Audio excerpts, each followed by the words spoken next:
કેમ છો ફ્રેન્ડ્સ? પન્નાની રસોઈમાં હું પન્ના તમારું સ્વાગત કરું છું। આજે આપણે ગેસ સળગાવ્યા વગર એકદમ સ્વાદિષ્ટ અને એકદમ સરળ રીતે મોદક બનાવીશું। આ મોદકને બનાવી તમે 4 થી 5 દિવસ માટે સ્ટોર કરી ખાઈ શકો છો અને બનાવવાનું એકદમ સરળ છે, કેમ કે આપણે આને બનાવવા માટે ગેસનો ઉપયોગ બિલકુલ નથી કરવાના। તો ચાલો બનાવવાનું શરૂ કરીએ। મોદક બનાવવા માટે સૌથી પહેલાં 2-3 ચમચી દૂધને લેશું। એની અંદર થોડા કેસરના દાણા નાખી અને એને આપણે મિક્સ કરી અને સાઈડ પર મૂકીશું। તો કેસરવાળું સ્ટેપ તમારે સ્કીપ કરવું હોય તો કરી શકાય, મતલબ કે કેસર ના હોય તો તમે આ સ્ટેપ સ્કીપ કરી શકો છો। હવે અહીંયા મેં હળદર અને મીઠા વગરના શેકેલા ચણા લીધા છે। તો ચણાને આપણે કાઢી એના છોતરા હટાવી લેવાના।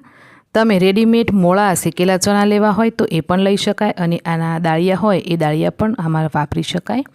અહીંયા આપણે છોતરા કાઢીને ચણાને સાફ કરી લીધા છે।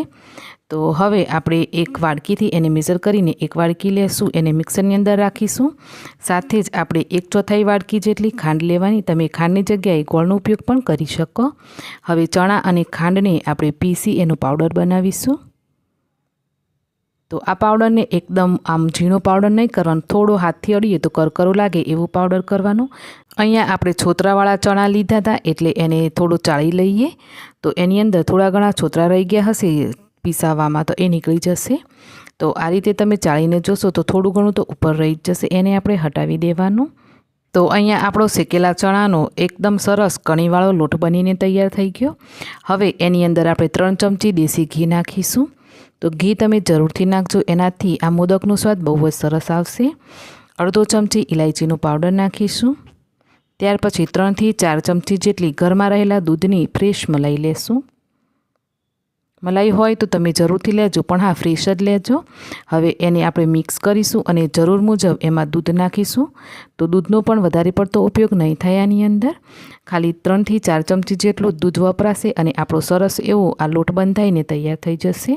તો લોટ તમારે ના તો વધારે કઠણ કે ના તો વધારે સોફ્ટ ગૂંથવાનો છે, એને મીડિયમ સોફ્ટ બનાવી અને તૈયાર કરવાનો। તો અહીંયા આપણો એકદમ મસ્ત અને સ્મૂથ લોટ બંધાઈને તૈયાર છે, એને ઢાંકીને સાઈડ પર રાખીએ। તો હવે આપણે આ જે મોદક બનાવવાના એ સાદા અને સિમ્પલ તો નથી જ બનાવવાના, એને એકદમ નવા અને એકદમ અલગ લુકથી બનાવીશું। જેના માટે 4 થી 5 કાજુ અને 4 થી 5 બદામને ઝીણા ક્રશ કરી લેવાના। ત્યાર પછી એની અંદર 1 ચમચી મિલ્ક પાવડર અને 1 ચમચી એની અંદર ડેસિકેટેડ કોકોનટ નાખીશું। હવે એની અંદર પણ આપણે અડધો ચમચી જેટલું દેશી ઘી અને પછી આપણે જે કેસર ગોળીને રાખેલું દૂધ એ લેવાનું। તો આ રીતે કરી અને એને થોડું એવું આપણે મિક્સ કરતા જઈ અને જેમ ડો બનાવ્યો એવી જ રીતે આને પણ બનાવી તૈયાર કરી લેવાનું। તો કેસરવાળા દૂધનું પણ આની અંદર 3 થી 4 ચમચી જેટલો ઉપયોગ થશે અને સરસ એવું આપણું સ્ટફિંગ બનીને તૈયાર થઈ જશે। તો તમે ઈચ્છો તો સાદા મોદક પણ બનાવી શકો, પરંતુ આ રીતે એની સ્ટફિંગ પણ એકદમ અલગથી અને અલગ જ સ્વાદ દેશે। તો જરૂરથી બનાવજો, કેમ કે આપણે ગેસનો ઉપયોગ કરવાના નથી એટલે વધારે પડતી આ મોદક બનાવવાના તાકજામ તો થવાની નથી। સરળતાથી સિમ્પલ અને એકદમ સ્વાદિષ્ટ મોદક બનીને તૈયાર થઈ જશે ફ્રેન્ડ્સ। તો અહીંયા આપણે આને મિક્સ કરી લીધું અને કંઈક આ રીતનું એ સરસ એવું મિક્સ થઈને તૈયાર છે। તો ચાલો હવે મોદક બનાવવાનું શરૂ કરીએ। તમારી પાસે આ રીતના મોદકના મોલ્ડ હોય તો તમે મોલ્ડથી પણ બનાવી શકો છો, પરંતુ આજે આપણે વગર મોલ્ડે બનાવવાના છીએ મોદક। તો લીંબુની સાઈઝનો ડો લેશું, એને પહેલાં ગોળ ગોળ કરી ત્યાર પછી એને આ રીતે હાથથી ચપટો કરવાનો છે। તો જે રીતે આપણે કચોરી ભરીએ એ રીતે એને ચપટો કરી આપણે અંદર સ્ટફિંગ ભરીશું। તો સ્ટફિંગ આપણે થોડું ઓછું ભરવાનું અને આ રીતે કરીને મોદકને બનાવવાનું છે।